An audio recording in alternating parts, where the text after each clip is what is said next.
What's up, Ober Sports? Jacob Ober here. Welcome to another episode of Brew Talk, and this is a much different episode of Brew Talk than you guys have been accustomed to seeing. In an effort to have more people start watching these videos and have more people get a chance to watch these videos, I'm going to start doing Brew Talks after big wins or disappointing losses. Like tonight. Tonight was a very big win for the Brewers, so I'm going to do a Brew Talk tonight on tonight's game, and in the future, when there's a big win or maybe a disappointing loss, I'm going to make a Brew Talk on that as well.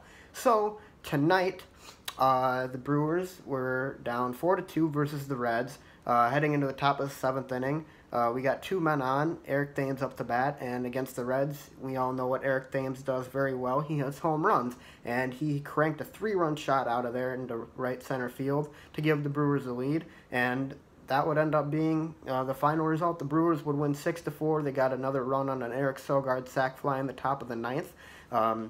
And honestly, this was one of the more unsuspecting victories of the year, I think. I think even coming into this game, my sentiment at least was that we were going to lose. I just felt like I didn't have a good feeling about the game. You know how you get when like there's a game coming up and you just don't think the Brewers are going to win for some odd reason. And that's kind of how I felt in this game. And right off the bat, Christian Yelich went out with a sore back in the first inning after he grounded out, and then in the bottom of the first inning, I should say, Junior Guerra gave up 2 runs to the Reds to give them a 2-0 lead.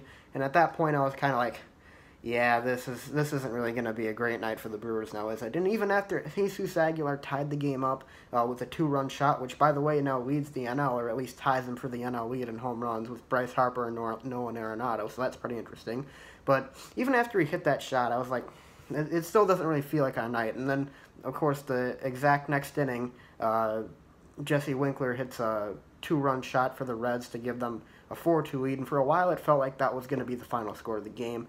But luckily for us, we have Eric Thames on our side, and Eric Thames loves hitting in a Great American Ballpark and against the Reds in general, and he cranked a 3-run shot out to give him the lead, and then Eric Sogard came through with an insurance run in the top of the 9th, then Corey Knebel struck out Tucker Barnhart to win the game, and all in all, it was quite an impressive victory for the Brewers, and in a game that I think not just me, but a lot of people probably thought that we were going to end up losing, because the Reds are actually pretty hot right now. They've won 9 of their last 10 coming into this game, and I honestly, I thought that we were just going to lose. And I mean, Junior Guerra, he's a great pitcher, but you didn't really think that he had his best stuff from the start out there, and I mean, he really didn't. He battled back to go 6 innings with 4 earned runs, but from the start, he really didn't look like he had his best stuff out there, and it didn't really feel like a game the Brewers were going to win. And the opposing pitcher, I think it was Descalzi, I can't remember his first name, but he had his stuff going on,